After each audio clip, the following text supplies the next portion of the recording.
Do you love your partner for who they are, or do you love money? According to Sheer7, it should always be the latter. In fact, that's kind of at the heart of all of her dating advice. He ain't paying, he ain't staying. God did not put me on this earth to suffer with Dusty. Lazy gold diggers. Thank you. That is a compliment. To get a Dusty to go away, give him a bill. Sprinkle. And recently, this advice has been getting gobbled up on TikTok. Sheer7's real name is Letitia Padua, and she started her YouTube channel back in 2013, and her initial content was pretty random. It wasn't until 2017 that she started making content specifically about gold digging. It eventually became the entire brand, with its own code of ethics, strict gender roles, and a catchphrase. Sprinkle. Basically, if advice for dating rich men and guidance on feminine energy had a threesome with a sharp cat eye, you get Sheer7. Because similar to the people that subscribe to the whole idea of feminine energy, Sheer7 believes that women should be financially supported by men. She also believes that women are receivers, not givers. Women are more emotional. Women should dress up for their partners. That they should always make sure that their partners feel like the masculine leader of the relationship. But that's where the commonality ends. Because unlike trad wives, which are women who aspire to be housewives, Sheer7 believes that women shouldn't have to do domestic work in exchange for the financial support. Because ideally, their husbands will have enough money to hire domestic help.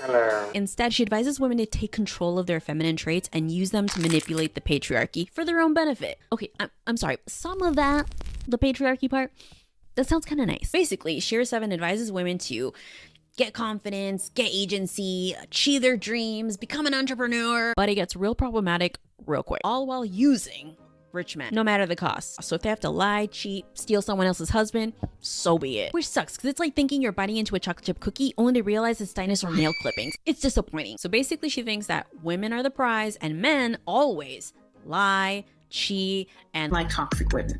They get bored of the nice women. oh my gosh, is this your kitten? Oh my god, it's so cute. Love this kitten. One of the more strange rules that she has is that women should never cook for their partners unless they're married to them. And the only way you can get around this rule is if you invite people over for a dinner party. That way you cooked for everyone, not for him specifically. Which is a little confusing because, like, what if your partner's ever sick? Like, what are you supposed to... Thank you so much for the soup. Oh, wait, are you having a quinceañera?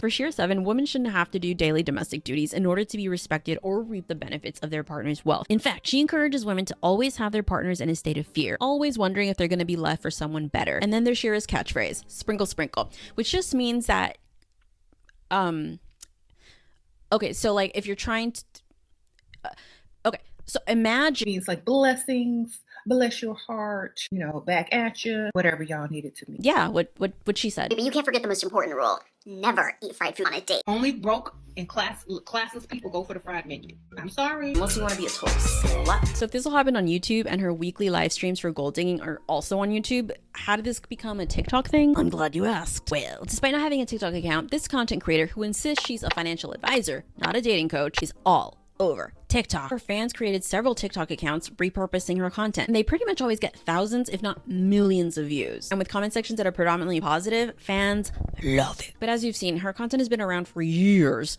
Why is it getting popular now? I suggest we look at the broader landscape of TikTok. In recent and not so recent times, there's been a surge in misogynistic content, from podcasts degrading women to street interviews questioning their intelligence, body shaming, and displays of fat phobia. TikTok has been inundated with content that humiliates and devalues women. Enter Sheer7, a voice that stands in stark contrast to all this content, with confidence and humor. You're not a 10. Okay. Are you down to revise your answer? We'll come here and try to rate women and tell women how they look and their mama looking like who did it and why. Like when a man tried to fat shame her on one of her live streams. Yes, I'm gaining weight again. I'm glad you know that. It's called eating good, darling. And in response to the question that misogynists love to ask, What do y'all bring to the table? What do you bring to the table? What do you bring to the table? What do you bring to the table? What do you bring to the table? What do you bring to the table? What do you bring to the table? What do you bring to the table? I'm going to be reading a quote from my book, I Bring Nothing to the Table. Question. she makes it so hard to dislike her. But again, while we might have fun with her empowering content, you can't forget the other stuff. You cheat on me, I will cheat on you back. Because like it or not, there actually is a parallel between Sheer7 and the misogynistic podcast bros. And that's the assertion that only one gender, one person in a relationship is the prize. And that's what helps them justify the poor treatment and disrespect that they show the other gender. And while it may seem that the prize mentality is only harmful in like extreme areas of the spectrum, recent events have shown that it's pretty harmful even in like the moderate zone. For example, during a recent interview on the Pivot podcast, Simone Biles' husband declared that he was the prize in the relationship and that men in general are always the prize in a relationship. Editing Nana here. It took a lot longer for me to finish editing this video than I thought, so there's some updates I need to give you. So 1, When I say that the Simone Biles husband interview happened recently, by recently I mean December. Secondly, this is actually pretty big drama that happened in February. So early February, Shera7 announced that she was going to be doing a collab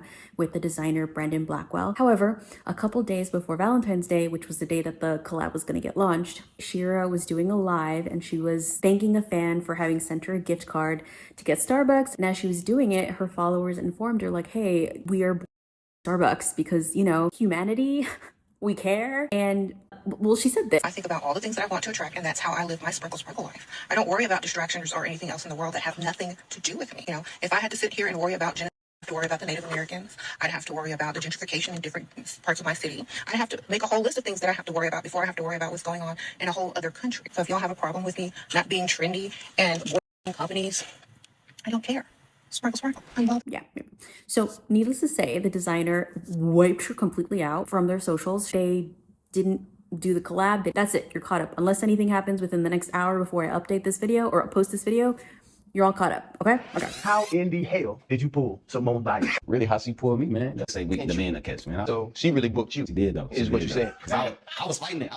So I was you- fighting it. The internet lost its collective shit, and with good reason, because with that mentality, Simone Biles, the most decorated Olympic gymnast of all time, is labeled as not the prize, while her husband, a man who occasionally plays football, is. Okay, donde está la biblioteca? And what ties these three examples I've been talking about together is the belief in the existence of one prize in a relationship, whether it's Shera7, misogynistic podcast bros, or that one guy is married to Simone Biles. The underlying theme remains. Someone must always be the prize, and someone must always be the thirsty loser who should be thankful to just be there. So while I will always treasure her reactions to misogynists, I would suggest getting rid of the whole concept of one person in the relationship being the prize. We're seeing three very different examples where that sort of logic is used, and I don't know, it's pretty bad. I would encourage people to get their info from the Gottman Institute, which encourages a perspective rooted in research-backed principles, instead of positioning one partner as superior. The focus is on fostering emotional intimacy, understanding each other's needs, and working collaboratively, because it's the communication that matters.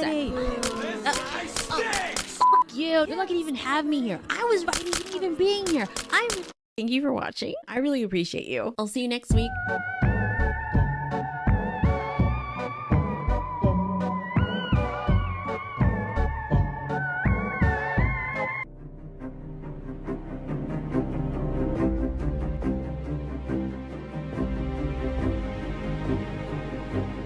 And now the award for being the biggest nobody goes to Nanika Morena. Thank you so much. I'm so honored to be recognized for my insignificance. Thank you.